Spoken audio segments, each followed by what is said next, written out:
Welcome to the Livin' in Sedona channel. I'm Cami. If you don't know and you're new here, I'm a local real estate agent that serves Sedona and the Verde Valley area. Happy New Year to all of you. I took a little break, but I'm happy to be back, and I hope that your new year is getting started off to a good start. Hey, you're not going to believe the story I have for you today. About a little over a year ago, I got a phone call from someone that sent me pictures of his front porch view. Gorgeous, looks like he lived in paradise, and he wanted to swap that view out for the Sedona view. So we're getting started right now.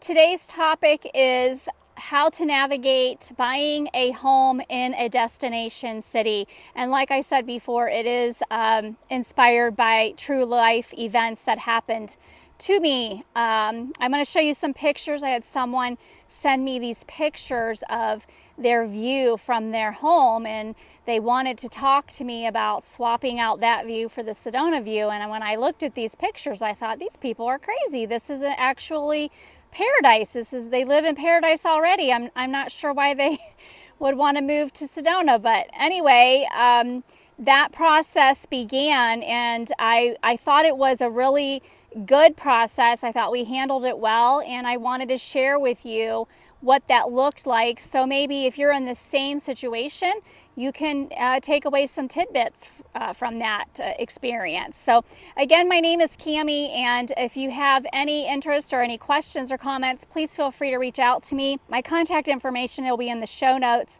and I also will have the relocation guide QR code that you can scan, and it would just be sent directly to your email inbox. So make sure you look for that, and if you feel that the information is helpful, please do subscribe. But if you're not thinking about moving to a destination city, just stop watching this video right now. I don't really need you to watch the video, but if you want, stick around. So here we go. Number 1 and 2 are interchangeable. So whether you have visited the city or you have not, that would be my first recommendation to you, is to visit the destination place that you're actually interested in. And I don't think that you should stay at the local resort or a hotel. I think it would be a better use of your time to maybe rent an AirBNB so you can see what maybe the neighborhood is like, what it's like to live in that neighborhood. Also maybe to see what it's like to go to the grocery store, so you can, cook for yourself and get your groceries, so you kind of know a little bit about what it's like to actually live in the destination city that you're looking at. Second thing would be to research the area. I was actually impressed with this client. He had done a lot of research already and had a lot of good questions. You could tell he was thoroughly looking at what Sedona had to offer, what the amenities were, but he got me to thinking about maybe that's something you should ask. Why do you want to live in a destination city or in a particular destination city? Are you looking for a particular lifestyle, or are you looking for particular amenities? Because sometimes the place that you might be wanting to live in might not really have that. For instance, a Del Webb community, we do not have those in Sedona. I actually think the closest one that we have is Phoenix. So, if that's something that you're looking for, then you'll have to not find that in Sedona because we don't have that. But definitely researching the area and seeing if the area is going to meet the specific needs that you're looking to meet. Number 3 would be to reach out to a local real estate agent. And I actually think finding an agent in a place that you don't live can be tricky. So Google reviews are a great place to start. YouTube is actually a really good place to find agents that you might resonate with. I'm sure some of you have gotten to know my personality and my style, and you might resonate with me, or you might not like me at all. So we would not be a good fit for one another. But I do think that, speaking with 2 or 3 different agents in the area to give you some different perspectives on, the area and the real estate market and what it looks like, what it's going through. Are they going through a transition phase, or what's going on with it, I think is a really important piece of part of your process. Number 4, and I'm going to put the link up here. I'm not sure if it's on this side or if it's on this side, but I did a video called Big Changes, and it is about the changes that happened in real estate this past year with the NAR settlement. But number 4 is in regards to being prepared to sign a buyer-broker agreement. You might need a buyer-broker representation agreement to show property. That's not always the case, but you will need a buyer representation form that's signed. And these are good things to get the compensation talked about and figured out before you even start looking at properties. I'm just going to say one quick thing here. If you want to pay for 1% of your buyer broker representation, then you're going to get 1% of the work. So just be prepared to, you get what you pay for, right? But if you are interested in what that looks like, and it is a change, maybe you haven't purchased a property recently, I would recommend taking a look at that video, because it does explain how the process has changed with the new rules. All right, number 5 is getting all of your financial documentation ready before actually viewing properties. This is really important, because if you put in an offer on a home, you need either that pre-approval letter or you need the bank statements that show the proof of funds that you are able to purchase this property. And some people think, well, why do I need to get that now if I'm not ready to put in an offer? There are some properties that actually require that for you to even view the property. And it also lets your agent know that you're working with, that you're not really just playing around. You really are interested in purchasing, and you are really looking to make that move. So have all of those financial documentation requirements ready to go. And I'm just gonna add one more thing to that, is if you are buying a home through a trust, make sure to include that documentation as well, so we know who the trustee is, who can actually sign for on the documents for the offer. And so that piece of documentation is important as well. Number 6, you've got everything ready. Number 6 is actually go have fun and look at some properties. I recommend that you don't look at more than 4 properties in a single day, because it can just get very overwhelming, very confusing, because you've looked at so much. So I recommend 4 or less a day. Make sure you're taking notes. Your agent should be providing you with MLS sheets that has addresses and square footage and all of the information on the home. And I would just encourage you to take additional notes on that form about anything else that you liked about the property, that you didn't like about the property, maybe that you saw would be some changes that you'd want to make if you were to offer on a purchase on that property. So just make sure you're taking good notes, so you remember which properties that you liked and which ones that you didn't like. Now is the evaluation process. With all of those notes that you've taken and the properties that you've looked at, it's time to just stop. So number 7 is stop and evaluate. Purchasing a home is it's a lot of work, but it can get very emotionally involved. Meaning I love this property, you're just going to buy it, you don't care how much it costs. And I would just put some caution to the wind here. You don't want to make an emotional decision when it comes to purchasing property, because a lot of times that comes back to bite you in the butt.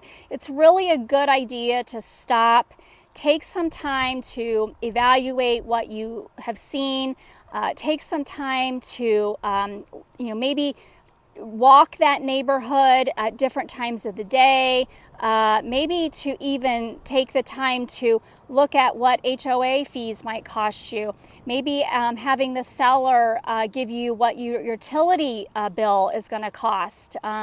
Also evaluating, maybe actually right now is a great time to speak with, if you have a tax advisor or financial advisor, what the implications are going to be with you purchasing this home, if you are selling another home or keeping another home. And this is also a good time to shop for homeowners insurance, because as we all know, this country has experienced a huge spike in the cost of homeowners insurance. And so these are some things you want to take time to evaluate while you're looking at these properties, so you can truly know what the long-term cost is going to cost you. Again, don't make an emotional purchase that you're going to regret. Take the time to evaluate all aspects of the property. All right, so number 8 would be decide on a property and make your offer. And I'm going to say make it your best offer, but you can't see my eye. I'm kind of winking. Always make your best offer, but leave room for negotiation. You have to remember that there's a lot of things that go into a purchase contract, and although price is important, it's not the only thing that sellers, when they're looking at an offer, it's not the only thing that they look at. So it would be in your best interest, if you are able to, know what the motivation is of the seller. For instance, if they're planning on moving to Fiji, then maybe they need a shorter escrow. So, trying to find out what their motivation is and trying to present an offer that really motivates them to get to their next step after they sell this home would really behoove you and be to your best advantage. So just keep that in mind when you're making an offer. It's not always about the purchase price, although it's important, just not always the main piece of the contract.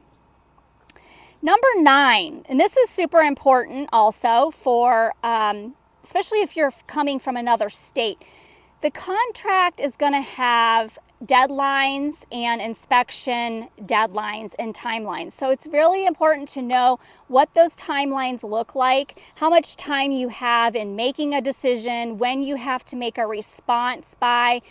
There are going to be things that maybe come up in your inspection period that require you to actually go back to the negotiation table, whether that's regarding purchase price, or maybe there's some aspect of the home that you found something out and you just really feel uncomfortable about, and so it might require negotiations to happen even after you're in contract. So knowing that the inspection period is your responsibility to do your due diligence on finding out everything that you can on the property that you're looking to purchase. And keep in mind of those deadlines, because it's important to maintain those so you don't lose your ability to purchase this home or find yourself losing earnest money as well. And number 10, which is really the final close, is we're closing on the property and getting those keys. And this is something to think about, especially if you are a cash buyer. The wiring of funds for the closing to occur is very important, because if it's a cash buy, then you want to make sure all the funds are there, in plenty of time, and nobody's questioning when this money is coming through. So that's important. And also to use the instructions that your title company gives you for that process very, very meticulously. It has to go a certain way, especially we don't want any fraud going on. So it's important to know what the instructions are and to follow them exactly. If you're using a lender to close, they will be in communication with the title company, and so they'll have those instructions. But closing day is fun and scary all at the same time for everyone involved. But usually it gets done and we're all happy in the end. And so congratulations, you're a new homeowner. So back to the story that I started with in this video is that my client ended up swapping the beautiful view of his beachfront property in Hawaii for the beautiful view of Cathedral Rock in Sedona. So he ultimately made that transition. It was a long process. I think from the first time I spoke with him until the time he actually got here, we're talking almost a year. And so I know that sounds like such a long time, but you know what he was so smart about is he really took the time to make sure that the move was right for his family, the move to the Sedona was right for his family, and the property was right for his family. I hope the information was helpful for you, but if you have anything, any questions, or maybe you feel like I left something out, please feel free to comment and let me know if there's something else I can be of assistance with or asking questions about buying a home in a destination city, because it is quite, can be quite different. Make sure you like, subscribe, and share. And next week's video, you're going to want to stick around for this, because I think that there are going to be some opportunities for people that are maybe looking to purchase a home in Sedona and or the Verde Valley area, that maybe it might be a little bit more feasible, maybe a little bit more affordable for you. So we're going to talk about some of those options next week and some of the ways that maybe you can get into the Sedona market and just enjoy this beautiful view behind me, which is Wilson Mountain, if you're wondering. I am standing in front of the community pool and so Wilson Mountain is behind me, which is a beautiful view. So make it a great day at Living in Sedona. I'll see you next week.